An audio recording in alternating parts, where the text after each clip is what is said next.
Hello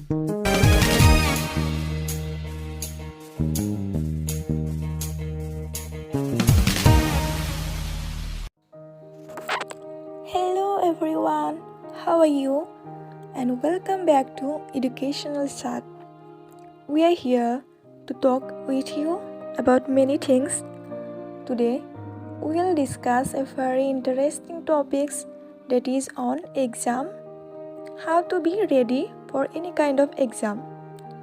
We are going to sit on exam like someone may be candidates of HSLC, someone may be candidates of HS exam, or may be going to give many competitive exams like TET, NET, SLATE, or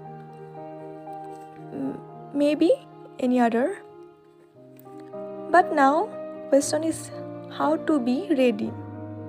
Now, I will tell you some tricks and techniques to make sure that we will going to be an examinee. Okay, so let's start the video. How to prepare for your exam. Okay, the first step will be ready, physically as well as mentally. Okay, we all know that a healthy mind always tends to be a healthy body. Okay, so take food timely and take healthy food. Do not take unnecessary food. Then manage your sleeping timetable. If you are physically healthy, then mind will be ready for it. So first one is make ready for your exam.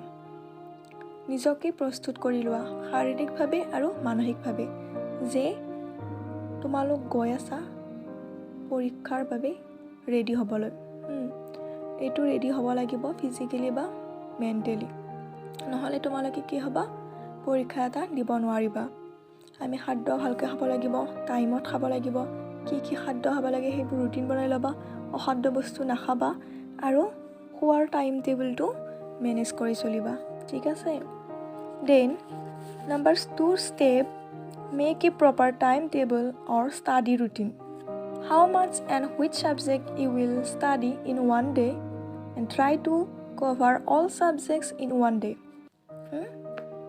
কি কৈছে এই পইণ্টটো ক'ব বিচাৰিছে যে বিশেষকৈ তোমালোকে এখন ষ্টাডি ৰুটিন বনাই লোৱা সবে আৰু যে কোনখন সাবজেক্ট কিমান সময়ত পঢ়িবা আৰু কিমান ঘণ্টা দিবা আৰু সেই বস্তুটো ষ্টাডি ৰুটিনখনত মেনেজ কৰিবা আৰু সম্ভৱত পাৰিলে যিকেইখন সাবজেক্ট আছে গোটেইকেইখন এদিনত সোমাব চেষ্টা কৰিবা আৰু ইয়াত এটা ইম্পৰ্টেণ্ট পইণ্ট আছে যে give more time to tough subject and less time to easy subject but not delayed from the routine কি কৰিবা যেটো হাৰ্ড সাবজেক্ট হয় তুমি টান পোৱা এই সাবজেক্টটোত বেছি সময় দিবা আৰু যেটো সহজ পোৱা এইটোত অলপ কম সময় দিলেও কথা নাই এনেকুৱা নহয় যে সহজ পোৱা বিষয়টো নপঢ়িবাই বা টান পোৱা বিষয়বস্তুটো নপঢ়িবা এনেকুৱা নকৰিবা ঠিক আছে তো বেসিক্যালি গোটেই সাবজেক্টতে ইকুৱেলি দিব লাগে বাট যিখন সাবজেক্ট বেছি টান পোৱা সেইখনত অলপ বেছিকৈ সময় দিবা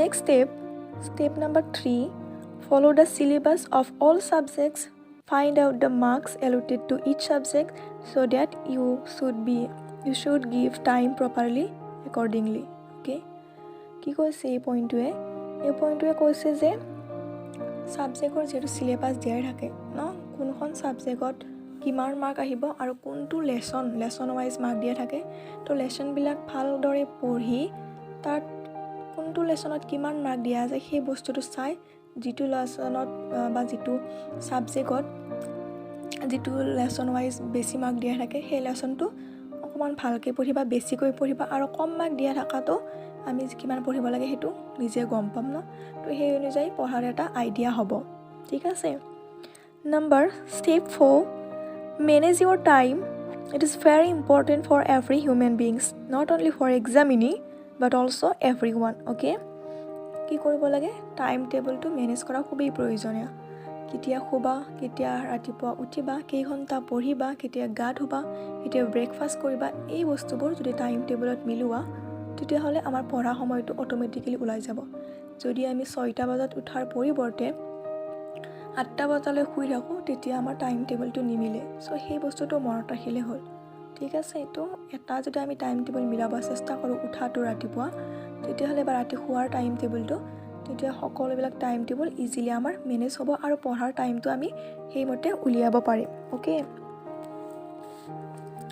then step 5, take help or take tuition if you find much difficulty in one subject for securing good marks. Okay,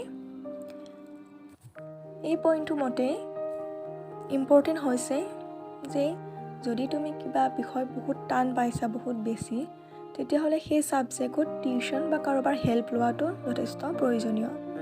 এনেকুৱা নহয় যে টিচাৰবিলাকে বেয়াকৈ পঢ়ায়, ক্লাছৰ টিচাৰবিলাকেতো ভালকেই পঢ়াব, বাট কি হয় কেতিয়াবা টিচাৰে পঢ়াৰ উপৰিও আমি এক্সট্ৰা টাইম যদি দিব বিচাৰোঁ বা আৰু অধিক জানিব বিচাৰোঁ, তেতিয়াহ'লে সেই টিচাৰজনৰ ওচৰতে টিউশ্যন ল'ব পাৰা, নাইবা অন্য কোনোবা যদি চিনাকি আছে তেতিয়াহ'লে তেওঁলোকক সুধি মেলি হ'লেও বুজি ল'বলৈ চেষ্টা কৰিবা। এনেকুৱা নহয় বিষয়বস্তুটো টান বুলি ভাবি থৈ দিলে সেইটো আৰু অধিক জটিল হোৱাৰ সম্ভাৱনা থাকে। গতিকে জটিল বস্তুটো লগেই সমাধান কৰাৰ চেষ্টা কৰিবা, ঠিক আছে। সেইটো আমাৰ কিহৰ কাৰণে প্ৰয়োজন, এটা ভাল মাৰ্ক আমি পাব পাৰোঁ। নহ'লে ভাল নম্বৰ নাপালে আমাৰ কি হ'ব, লাইফটোৰ পিছত বহুত প্ৰব্লেম আহিব পাৰে।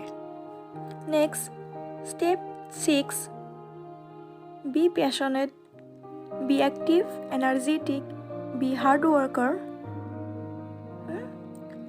কি কৈছে যে সদায় পেশ্যনেট হ'ব লাগে, লক্ষ্যৰ প্ৰতি আমাৰ স্পষ্টতা থাকিব লাগে যে মোক ইমান পাৰ্চেণ্টেজ লাগিবই, যে মই এই বিষয়টোত ইমান নম্বৰ পাবই লাগিব, মই পাম, মই কৰিম, সদায় এনেকুৱা হ'ব লাগে। এনেকুৱা নহয় যে নাপালেও নাই, কিনো হ'ব, একো নাই, সেইটো নহয়।